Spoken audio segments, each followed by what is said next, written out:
カネゴでございます。ということで、今日なんですけども、朝一に行ってまいりましたら、カニがお値打ちで、すごかったんです。まずそちらどうぞ。カニが安い。何これ。これ全部で5500円よ。でこの2つが、オスですね。でこっちがメスなんて10匹入って7000円よ。で今時期的にオスがめちゃくちゃうまいんですよね。ちょうどこの寒くなってきてるんで、このオスの甲羅を使ってこの甲羅酒を飲みたいと。今日渡りガニにしたいな。これ2つとも買いますか。これは安いわ。今日いっぱい取れたんですね。今日は買いでしょう。すごいカニいっぱい上がってますね今。あれだす購入。台湾のオスもこれください。これも面白いですよね。ちょっとね渡りガニとは種類がまた違うんですよ。台湾ガザミっていうんですよね。毒々しいですよね。ちょっとこれも食べ比べてみましょう。カニがすごい売ってまして、もうめちゃめちゃお値打ちだったんですよ。あんなにね、カニがいっぱい並んでるのは久しぶりに見たなと思うぐらいカニだらけでした。というわけで本日の食材がこちら。ピッチピチな渡りガニ。いや、朝一行ったらね、本当に渡りガニだらけでした。並んでるものの3分の1ぐらい渡りガニでしたよ。というわけでですね、こちらの渡りガニを使って甲羅酒が飲みたい。甲羅酒っていうのは渡りガニの甲羅の中に日本酒の熱燗を注いで、ちょっとねこう温めて飲むというね、もう超うまい日本酒の飲み方があるんです。もう大好きなんですよね。で渡りガニっていうのはオスとメスで旬が違うんですよ。メスの渡りガニは冬が旬って言いますね。僕がケジャンを作る時期ですよ。なぜ冬メスがうまいかというと、冬になると渡りガニのメスは内子というこう中に卵をたっぷり持つんですよね。その卵がまたうまいんですね。んでオスよりメスの方が味噌自体も多いんですよね。なんで冬場のメスはボーンと高くなります。でこのオスの旬っていうのは夏から秋と言われてます。もうそろそろオスの時期も終わりなんですね。でオスは内子も入らないし味噌も少ないんですけど、その代わりこの身の味がめちゃくちゃうまいんですよね。メスのカニより身だけ食べるんならもうオスの方が絶対美味しいです。なので今日はこちらの渡りガニを使って渡りガニのボイル、そして甲羅酒を作っていきたいと思います。さあじゃあやっていきます。でまず渡りガニ茹でていくんですけど、渡りガニの茹で方って結構いろんなやり方がありまして、水からやるとか沸騰したお湯でやるとかちょっと醤油入れるとかいろんなやり方あるんですけど、で僕はね渡りガニはもうグラグラに沸騰したお湯でカッと茹でたいんですよ。なんかそっちの方が身がプリッとするような気がします。オスならなおさらですね。ただ水から茹でるとメリットもありまして、水から茹でた方が足が取れにくいですね。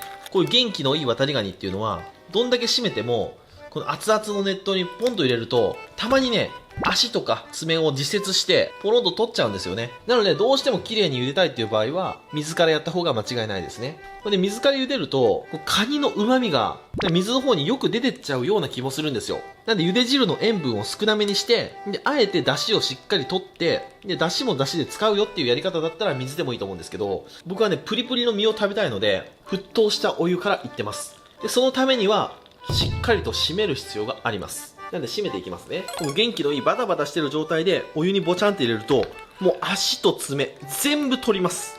なんで沸騰したお湯で茹でる際は絶対綺麗に締めないと丸はげになっちゃいます。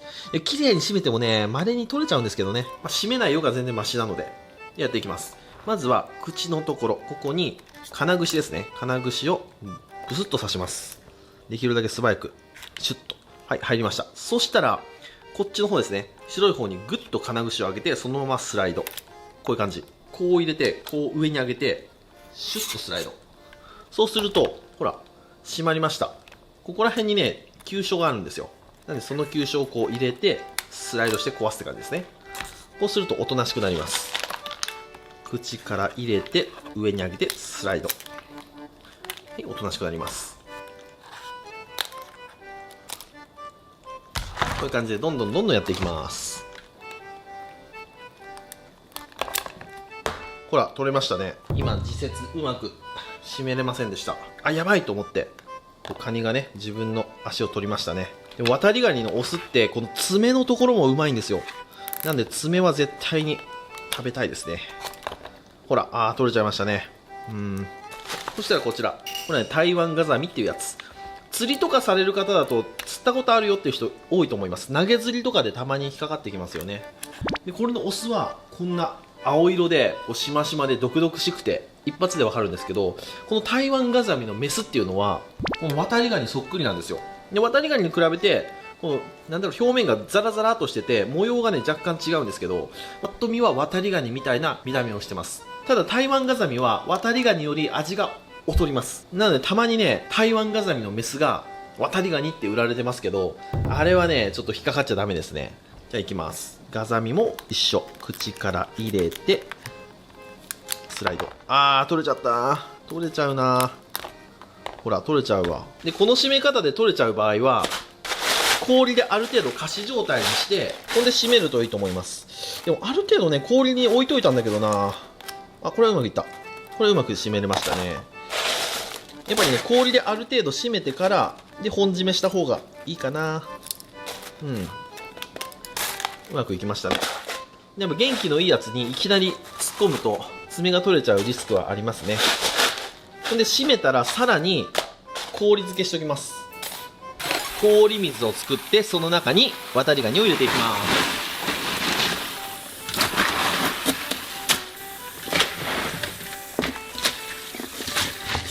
で上からも氷をかけると。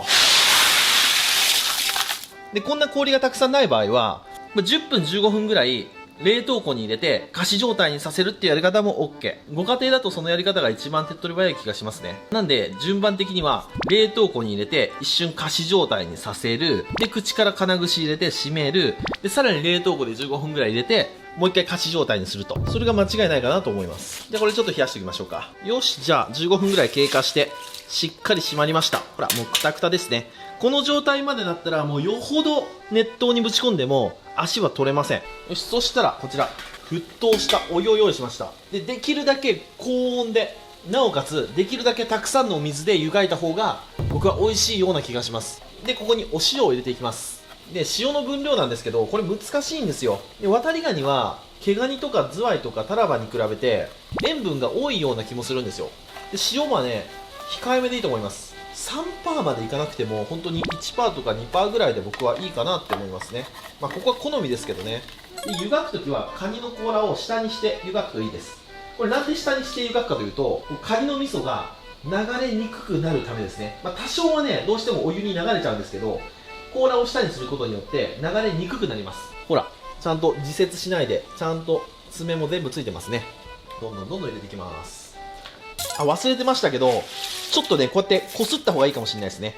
ワタリガニは汚いんでねちょっとこすって汚れを取ってあげると食べるとき気持ちがいいですね。どうしてもね匂いがあるやつもいるんですよね。この表面に網とかで取ったやつは匂うこと少ないんですけどカニカゴとかで取れたやつってカニカゴの中の餌の匂いとかがついてるやつがおるんで、たまにそういう匂いをこう取ってあげると、特にこの口と甲羅のとんがったところですね、ここをきれいに洗ってあげると、こんな感じ。そしたらどんどん入れていくと、1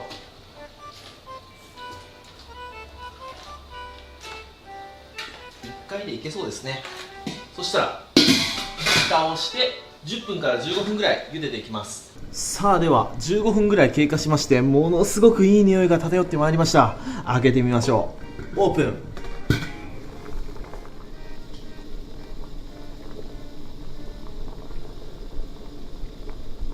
そしたらこちら湯がき終わったカニをすくって一度氷水につけて粗熱を取ります。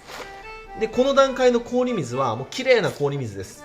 もう今からは生食するので必ず綺麗な氷水で、氷水ない場合は普通に常温で粗熱取るだけでもいいと思います。軽く粗熱を取りますと、これ粗熱をしっかりここで取ることによって身がねプリッとするような気がするんですよね。でそれに身離れも良くなる気がします。たくさん茹でるときはこうやって必ず粗熱を取ります。上からもさらに氷。はい、そしたら粗熱が取れましたらこれを1日冷蔵庫で冷やしていきます。僕ワタリガニはやっぱ茹でたてよりちょっと冷えた方がうまいと思うんですよね。味噌も固まるし、これ冷やすときこのね口あるじゃないですか、これを下にしてこう立てかける感じで、そうすることによってカニの中に入ってる余計な水分がこの口からちょこちょこちょこっと出てってくれるんですよね。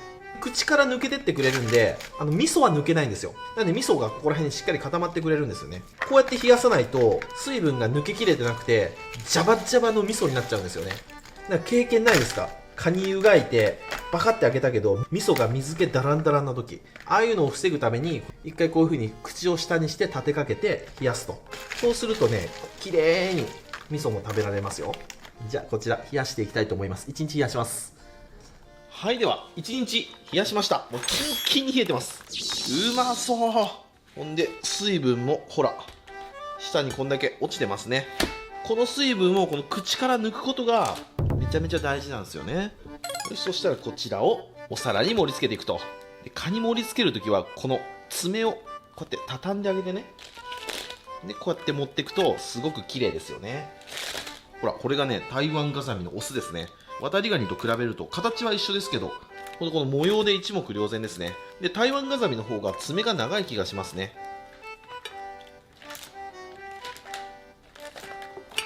はい、こんな感じ。はい、贅沢ですね。よし、そしたら中身見ていきましょうか。いや、持った感じ結構ずっしりめなんで、中身はすごい詰まってると思いますよ。じゃあ開けていきますね。で、渡りガニって意外とどうやって食べるのって思う方多いと思いますんで、今日はその食べ方も説明していきたいと思います。渡りガニを僕はもう人生で多分何百杯も食べてきてますんで、僕流の剥き方を紹介したいと思います。まずはこのふんどしのところ外して、パカッと割ります。うおっ、味噌入ってますね。でこのエラですね、ガニのところは取っちゃいます。ここは取ると。これはどのカニでも共通ですね。でこのくちばしのところ、このヒレヒレ、これ取っちゃいます。この状態になりました。そしたらここで半分に割ります。パキッと。はい、こんな感じになりました。ほんで渡りガニの一番身が詰まっててうまいところ、それは太ももの付け根です。この一番大きい後ろ足ですね。渡りガニはこの後ろ足のこの足ひれみたいなやつを駆使して海をこうやって渡るんですよ、泳いで。なのでまずここ半分に割ります。ほら出てきましたね。いい身が出てきた。はい、半分に割りました。ここら辺から半分に、はい、この状態になりました。でこの状態になったらまずはこの太もものところを食べる。うめえ。で太もものところ食べたらパキッと割って、でさらに食べる。こんな感じで、この小さい足、これも捨てるのもったいないんですよ。これはこの関節のところ、ここで噛みちぎる。こんな感じですね。そしたらここをガジガジ噛んで中の身をしごき出す。で食べると。で残った後ろ足も一緒ですね。この残った身を食べて、であとはこうやって割って押して吸う。で問題こっちですよね。こっち側はまず爪を切っちゃいます。これ爪は後で食べますね。でこっちはね結構身が複雑に入ってて難しいんですよ。なんでこれは縦に割っちゃいます。まずはパキッと。結構手でね簡単に割れます。こういう風に。でこれをもうしゃぶる。もう渡りガニは汚く食った方がうまいです。こうやってこれ吸って食べる。でこっち側も一緒、吸って食べる。うまい。で足はかじる。これでもう胴体は食べれちゃいました。そしたら爪ですね。で爪はまずはこの関節のとこ、ここをハサミとか包丁で切ります。こんな感じですね。でこう切ったらパキッとやってツルツルツルっと引っ張ると、こうやってねこっちからね出てきます。まあ成功率は 50% ってとこですね。ちょっと中途半端に止まっちゃいましたけど、でそれを食べると。でここで止まっちゃったらこっち側から吸うんですよ。そうするとこが出てきます。で食べると。で爪のこっち側きれいに食べれましたと。でこの硬い爪ですね、こっちも同じ関節のところ、ここを切る。こんな感じで、そしたらこっちからシューッと筋を取ると。でうまくいけばここからスポンと抜けるんですけど、抜けなかった場合はこっち側からさっきと同じように吸う。でも吸う場合は肺活量が結構いります。で吸っても出てこなかった場合は箸とかでここからこうやってつっついて出していくと。はい、こうやってできます。でこれを食べると。で上品に食べたい場合はこうやってまず剥いてエラ取って、でここまで一緒なんですよ。で割っちゃって、で足も取っちゃいましょうか。足も取っちゃう。この状態にしたら半分に割ります。こんな感じ。こっちから包丁を入れてザクッとこの状態にします。そしたらフォークや箸でこうやってむき身を作っていきます。こうツンツンツンツンやってね、こうやってカニの身を取っていきます。これだととても食べやすいんですけど、でも僕はね、ワタリガニはむしゃぶりついて食べた方が絶対うまいと思うんですよね。汁をすすりながら汚く食べた方がうまいと思います。そのチャーハンとかカニ玉とかにする場合はこうやってむき身にするといいと思いますよ。こういう感じでボコッと取れますね。構造をしっかり理解すればもう簡単にむき身にできます。殻で仕切られてますんで、この仕切りに向かってこうやって箸を入れてあげると、そうするとね、綺麗に取れます。はい、こんな感じですね。そしたらこれを甲羅に戻しちゃったりしてね、よっしゃ、これで焼いて焼きガニにしてもいいじゃないですか。今日はね、あくまでも甲羅酒がメインなんで、今から甲羅酒作っていきます。甲羅酒に必要なのはこの甲羅です。この3つ使いますか。台湾ガザミとワタリガニとこの身入りのワタリガニの甲羅。よし、じゃあ庭に行きます。さあ、お外に来ましたよと。そしたらカセットコンロにお鍋セットしてお水入れて、で火にかけます。で今日の日本酒これでいきます。スーパーで売っとったやつ、いい感じの。まずは熱燗を作っていくと。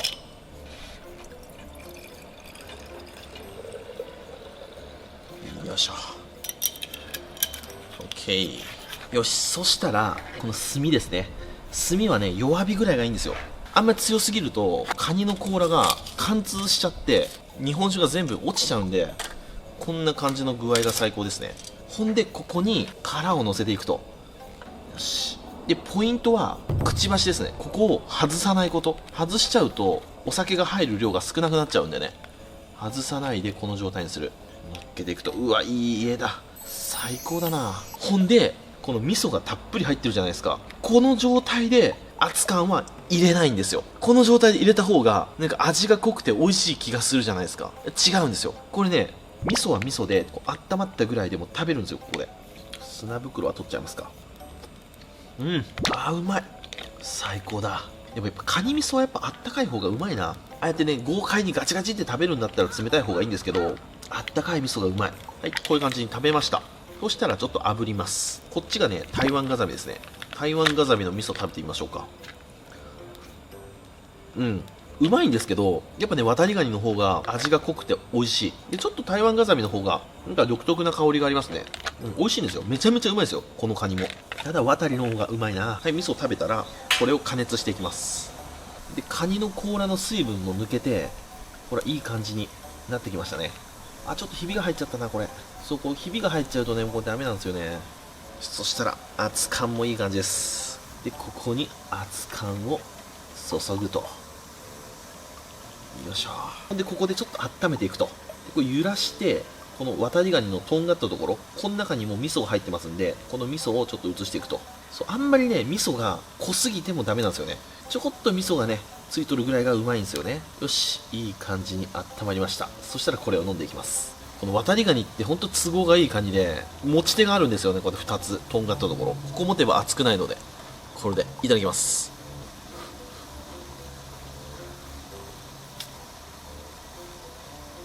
うわー、これは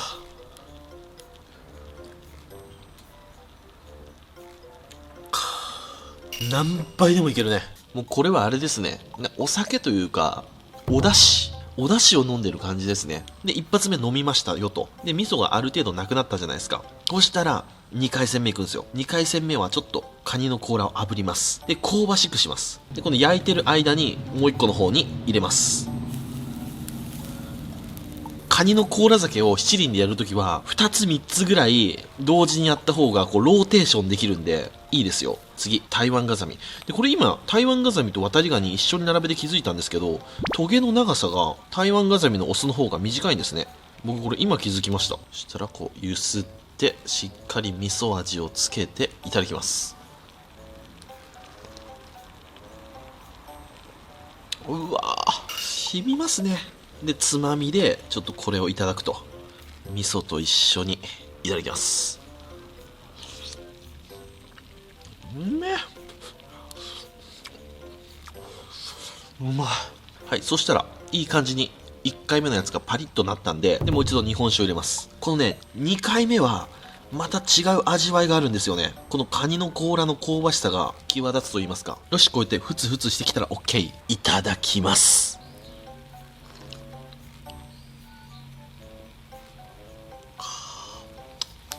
2回目もうまいな。この2回目からはね、ほんとカニの香ばしさ、このカニの香りがものすごく香りますね。危険なんですよ、このお酒の飲み方って。本当にほかっといたらこれ1本平気で飲んじゃいますからね。で、体がほっかほかに温まるんですよ。なので冬にはもう最高ですよ。これアウトドア好きな人にぜひおすすめしたい、このカニの甲羅酒パーティー。この甲羅酒大体ね、1つの甲羅で10回ぐらい楽しめます。10回超えてくると香りが弱くなってきますね。ちょっと甲羅変えたいなと思います。10回ぐらいはね、ずっと美味しいです。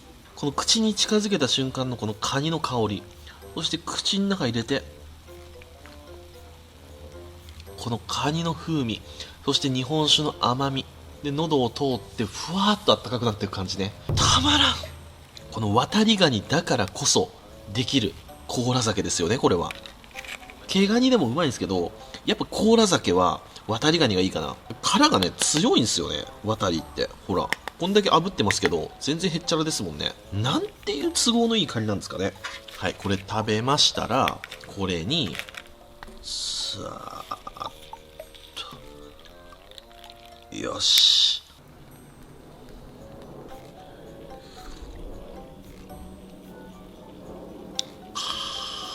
うまっ。それじゃゆっくり食べていくよ。ごちそうさまでした。ということで今日は渡りガニを使って渡りガニの甲羅酒作ってみましたけども、めちゃくちゃうまいです。あの飲み物は。いや、ほんとカニ安かったですね。で、渡りガニって少し食べるのがめんどくさいんですけど、安い時にああやって買えばめちゃくちゃコスパがいいカニなんですよ。意外に1匹で食べられるとこいっぱいありますんでね。もう爪の先まですごく美味しいんです。で、甲羅だってああやって甲羅酒として利用すればもう無駄なとこが本当にないカニなんですよね。ぜひ皆さんね、ちょっと渡りガニの甲羅酒チャレンジしてみてほしいですね。外でやる甲羅酒は最高です。はい。というわけで今日も視聴ありがとうございました。バイバイ。